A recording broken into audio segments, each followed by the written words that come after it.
안녕하세요. 공인중개사 라이크 부동산입니다. 자, 오늘은 3기 신도시 중에서 고양시 거주하시는 분들이라면 많이 기다렸었던 고양 창릉지구 분양 물량 소개해드리도록 하겠습니다. 이번 같은 경우에는 공공 분양 사전 청약이기 때문에 이번에 당첨이 되더라도 다른 청약에 신청이 가능하다는 점 참고를 하시면 좋을 것 같아요. 물론 다른 사전 청약은 당첨 이후에는 안 된다는 점도 기억하시면 좋을 것 같아요. 입지를 보고 여러분들이 왜 여기를 관심을 가질 수밖에 없는지 하나씩 살펴보도록 하겠습니다. 고양 창릉지구 S5, S6 블럭이 되겠습니다. S4 같은 경우에는 신이타가 들어가겠고요. 신이타 같은 경우에는 선정하는 기준에 약간 차이가 있으니까 그 부분 참고하시면 좋을 것 같아요. 공공분양 사전 청약이 되겠고요. 덕양구에 위치한 고양 창릉지구입니다. 입주자 모집 공고일은 21년 12월 29일이 되겠습니다. 입지 바로 보도록 하겠습니다. 입지 같은 경우에는 아직 창릉 신도시가 들어선 것은 없습니다. 그리고 아직 토지 보상도 꽤 많이 남았고요. 그래서 그러한 부분 측면에 있어서 입주하는 시점이 과연 어느 정도 될지에 대한 의문이 들 수밖에 없습니다. 하지만 빠른 입주와 조금 확정적인 것을 원하시는 분들은 민간 분양 또는 민간 분양 사전 청약 쪽으로 여러분들이 관심을 많이 가지면 좋을 것 같아요. 이번에 분양하는 곳은 S5와 S6 블럭이 있고요. S4 블럭은 처음에 말씀드렸다시피 신혼희망타운이 됩니다. 신혼희망타운 같은 경우에는 신혼부부, 예비 신혼부부, 한부모 가정, 공공분양 신혼특공에 해당되는 분들 같은 경우에 신청이 가능합니다. 근데 입지적으로는 어쨌든 역과의 접근성이 가장 좋다라는 측면에 있어서 S4도 좋고 S5도 좋고 S6도 좋습니다. 하지만 여러분들은 한 가지만 선택을 해야 한다는 아쉬운 점이 있죠. 하지만 여러분들은 민간 분양 사전 청약도 넣으시는 분들은 당첨자 발표일이 다르기 때문에 이쪽에 사전 청약 3가지 중에 한 곳을 넣으시고 나머지 민간 분양은 겹치지 않는 범위 내에서 하나씩 선택해서 신청이 가능하실 것 같습니다. 검단 같은 경우에는 3곳을 모두 넣어도 되죠. 민간 분양 사전 청약 2차 물량 중에서 말씀을 드린 겁니다. 만약에 평택을 넣는 분들 같은 경우에는 검단 신도시에 있는 분양 물량 중에 AB 19 블럭을 제외한 나머지 청약과 중복으로 신청이 가능하겠습니다. 이쪽 같은 경우에는 이 가까운 곳에 고등학교, 초등학교, 중학교가 위치를 합니다. 그래서 이쪽에 도로가 있는 곳을 떠나서 S6 블럭 같은 경우에는 학군이 가깝다라는 측면에 있어서 강점이 될 수 있고 S5 블럭과 S4 블럭은 약간 분리를 하겠습니다. 여기 S5 블럭은 공공분양이고 S4 블럭은 신혼희망타운이기 때문에 S5 블럭만 봤었을 때는 단지가 조금 더 대단지라는 측면에 있어서 메리트가 있겠고요. 그리고 S6 블럭 같은 경우에는 전용 84 타입이 없다라는 측면에 있어서 S5 블럭은 84 타입이 있다라는 강점이 있겠습니다. 자, 일반 공급으로 신청하시는 분들은 최소한 2천만 원대 저축 총액은 되어야지 아마 당첨이 되실 것 같고 그 이상이 안 되시는 분들 같은 경우에는 84를 제외한 타입으로 신청을 하는 게 좋을 것 같습니다. 그리고 물론 공공분양 같은 경우에는 특별 공급 물량이 많기 때문에 그러한 측면에 있어서 특공으로 당첨이 되실 수도 있으니까요. 그 부분을 참고하시면 좋을 것 같습니다. 이쪽 같은 경우에는 창릉천이 흐르죠. 기가 막힙니다. 그리고 굉장히 녹지 공간이 많다라는 측면, 그리고 향후에 이 GTX 노선의 파급력을 받을 수 있는 도보권 위치라는 측면에 있어서 굉장히 매력적인 부분이죠. 결국 이게 이제 시범단지라고 보시면 돼요. 여러분들이 아시다시피 시범단지들은 기본적으로 교통이나 상권이나 이러한 측면에 있어서 강점이 많기 때문에 이러한 부분들에 당첨이 된다라는 거는 가장 저렴한 분양가로 가장 많은 시세 차익을 볼 수 있는 곳이 이러한 시범단지들이라고 할 수 있겠습니다. 그리고 이쪽에 보시면은 이 위쪽으로는 지금 현재 원흥지구가 있습니다. 그래서 이쪽에 뭐 이케아라든지 이러한 부분들, 이 앞쪽에 있는 아파트 단지 같은 경우에는 신축의 경우 지금 현재 입지나 신축의 차이가 있긴 하겠지만 뭐 9억에서 10억까지 가고 있습니다. 이거는 사실상 거의 금액이 반영이 됐다라는 거죠. 근데 이번에 분양하는 곳은 84 기준 6억대에 분양을 합니다. 물론 더 가격이 상승할 수도 있어요. 근데 생각보다 시세 차익이 덜 날 수도 있다고 하지만 있지만 여러분들이 사실상 GTX A 노선, 가장 GTX 노선에서 공사기간이 빠른 노선을 이용하는 측면에 있어서는 강점이 될 수 있을 겁니다. 그리고 이쪽으로는 나중에 향후에 이제 고양선도 들어오죠. 고양선 같은 경우에는 고양시청에서 세전력까지 연계를 해주는 노선이기 때문에 이제 뭐 세전력 같은 경우에는 6호선을 이용할 수 있는 그런 부분들이 있죠. 그래서 이러한 측면을 노려보실 수가 있고, 이 세전력에서는 또 나중에 지하철 노선이 또 연결이 되는 부분이 있기 때문에 이러한 부분 측면도 같이 예상을 해보시면 좋을 것 같아요. 이쪽 같은 경우에는 상업시설이라든지 기타 근린시설이라든지 이런 것들이 모두 형성이 되기 때문에 살면서 가장 창릉 신도시에서는 좋은 입지지 않을까 싶습니다. 물론 이 민간 분양으로 들어오는 다른 입지들이 추후에 대장을 선도할 수도 있긴 하겠지만 그래도 조금 더 저렴하게 여러분들이 미리 선점할 수 있다는 측면에 있어서 굉장한 매력이 있을 수 있다고 설명을 할 수 있겠습니다. 그리고 이 창릉 신도시 같은 경우에는 주변에 가까운 신도시들이 또 많이 있습니다. 뭐가 있나요? 이쪽에 바로 원흥지구가 있죠. 자, 원흥지구 있고, 원흥지구에서 조금 올라가면은 삼성지구 있습니다. 삼성지구엔 또 뭐가 있나요? 스타필드 있죠. 이 부분에 대해서 영향을 많이 받고 있는 삼성지구 같은 경우에는 굉장히 집값도 많이 상승을 하고 있고, 이쪽 같은 경우에 이제 또 3호선이기 때문에 그러한 영향을 좀 받은 것도 있어요. 그리고 또 지축지구, 그리고 또 구파발이 있죠. 그리고 또 이 아래쪽으로는 자, 향동지구 있고요. 그리고 또 뭐가 있나요? 아래쪽으로 이제 뭐 덕은지구라든지, 그리고 옆에 이제 DMC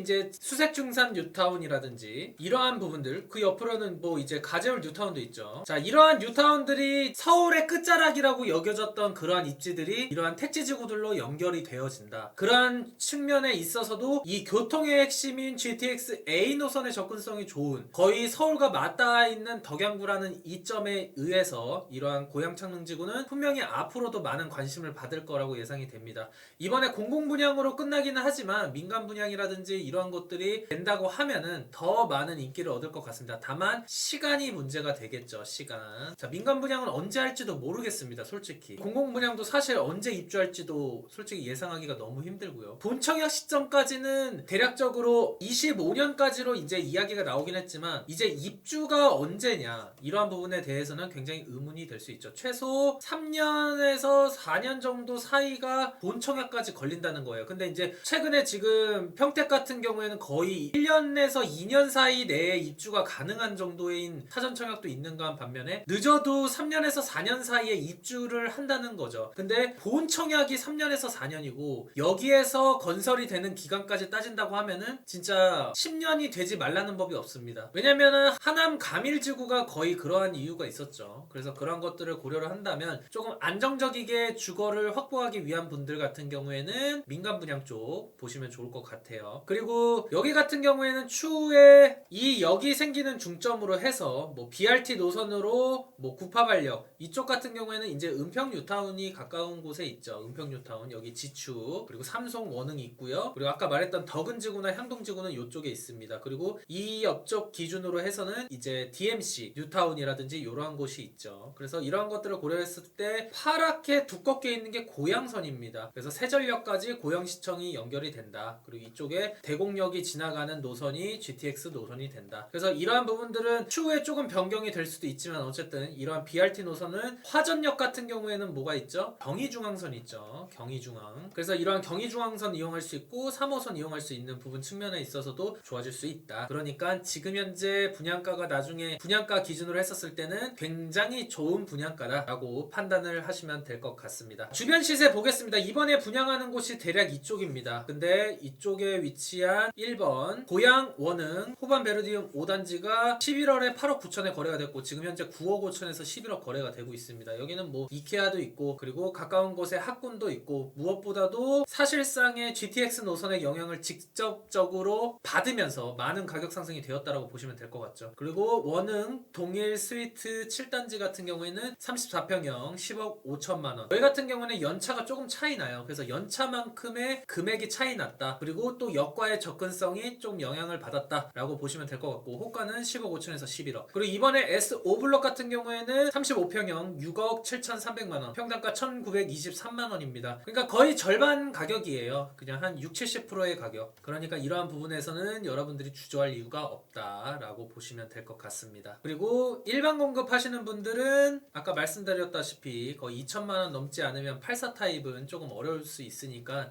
이 부분 너무 무리해서 넣지 않았으면 좋겠어요. 물론 특별 공급이 물량이 많으니까 특별 공급을 신청하시는 분들은 그래도 자신의 운을 좀 맡겨보는 것도 좋겠죠. 장점으로는 GTX 고양선에 대한 부분 굉장히 신설력과의 도보권 가능합니다. 그리고 화전역 경의중앙선은 이제 BRT 노선을 이용해서 이용할 수 있다는 부분과 3호선 구파발역을 연결할 수 있는 노선이 BRT 노선이 되겠다. 그리고 근처에 근린공원 창릉천, 그리고 삼성지구로 가면은 스타필드가 있다는 부분, 그리고 바로 앞에 이케아 있죠. 그리고 도보권 가능한 학군들, 그리고 주변 택지지구가 굉장히 접근하기 좋다라는 거는 그만큼 서울의 확장을 주도하는, 여러분들 서울의 중심은 요랬다면 이제 점점점 커져가는 와중에 이쪽에 창릉이 붙어 있다라고 보시면 돼요. 그래서 어쨌든 서대문구나 이런 곳들도 서울의 끝자락이라고 하였지만 DMC라는 굉장한 주거지역이 연결이 되면서 집값을 선도하고 있고, 그 향동지구가 채워줌으로써 이 고양시 끝자락도 사실상 서울 수도권의 중심과의 접근성이 좋은 곳으로 평가를 받기에 충분하다고 할 수가 있겠죠. 자, 원흥, 삼성, 은평, 향동, 그리고 저렴한 분양가라는 측면, 대당첨 제한이 없고 추후 청약 신청에 불리함이 없다는 게 이 공공분양의 강점이 되겠죠. 단점으로는 이제 본 청약 시점 이후로 3년에서 8년 전매 제한이 되고 0에서 5년 거주 의무 기간이 책정이 됩니다. 아마 거의 끝까지 책정이 되지 않을까 싶어요. 교통의 연결 시기가 조금 어떻게 될지 모른다는 측면과 사업 지체에 따라서 입주 기간이 어떻게 될지 모른다. 그리고 분양가가 본 청약 시점까지 가서 확정이 되는데 지금 현재 21년 12월인 것을 감안을 하면은 아직도 3년이라는 시간이 남았다는 측면에 있어서 조금 부담스러울 수 있죠. 그리고 고양시 전입하신 분들은 1년 이상 채우면 되는데 25년이 봉청약이기 때문에 입주자 모집 공고를 기준으로 전입만 했다라고 하면은 신청하는 데는 무리가 없을 것 같습니다. 청약 일정입니다. 특별 공급은 22년 1월 10일부터 하고요. 해당 지역은 이제 고양시 1년 이상 거주자이신 분들 기준이면서 22년 1월 17일, 그리고 무주택 기간 3년 이상의 납입 인정금액 600만 원이 안 되시는 분들은 해당 지역 1순위이시지만 1월 18일에 신청을 하시면 되겠습니다. 그리고 나머지 기타 지역이 1순위이신 분들은 1월 19일이 되겠고 나머지 2순위는 1월 24일이 되겠습니다. 당첨자 발표일은 2월 17일이 되겠고요. 여러분들 신청하는 거는 LH 청약센터가 되겠습니다. 그러니까 청약홈 가시면 안 돼요. 그리고 신혼희망타운과 중복청약이 안 되고 4차 지역 나머지 S5블럭과 S6블럭 중복청약이 안 된다라는 점 기억하시면 좋을 것 같아요. S5 같은 경우에는 759세대입니다. 특별공급 601, 일반공급 117, 그리고 공급세대수는 718세대. 이게 무슨 뜻일까요? 사전청약으로 가는 물량이라는 겁니다. 51 타입, 59 타입, 74 타입, 84 타입이 있습니다. 도대체 51 타입은 왜 만들었는지 모르겠는데 심지어 물량까지 너무 많습니다. 세대수를 늘리기 위해서 한 것 같기는 하나 참 아쉽습니다. 어떻게 보면 59 타입도 304세대 많고요. 그리고 74 타입 100세대, 84 타입 78세대. 일반 공급으로 가는 게 16개밖에 되지 않습니다. 그리고 74도 15개밖에 안 되고요. 참으로 아쉬울 수밖에 없고, 그리고 51 타입은 39, 59 타입은 47개가 일반 공급 물량입니다. 그러니까 특별 공급이 해당이 되냐 안 되냐에 따라서 당첨 확률이 굉장히 달라질 수밖에 없겠고, 빈익빈 부익부가 극명하게 나타날 수 있는 물량 바로 보이죠. 8474. S6블럭 같은 경우에는 430세대, 특별공급 342, 일반공급 65입니다. 그 중에 이번에 사전청약이 407세대이고 59와 74로만 공급이 됩니다. 59 타입 306, 74 타입 101. 입지적으로 봤었을 때는 학군과의 접근성이 좋은 게 S6블럭이라는 측면이 있지만 서두에 말씀드린 대로 84 타입이 없다라는 측면, 그리고 세대수가 조금 적다라는 측면, 이러한 것들을 고려를 했었을 때는 조금 초등학교 아이가 입학을 하거나 이런 것들을 따진다고 하면은 초등학교 가까운 것도 좋긴 하겠지만, 여러분들 지금 시점에 어린 아이가 있는 걸로 당첨이 되신 분들 입주하는 시점까지 고려를 하면은 거의 초등학생이면서 아이들 뛰어놀면서도 의사 판단 능력이 굉장히 바른 아이들이 되어 있을 가능성이 높습니다. 그러니까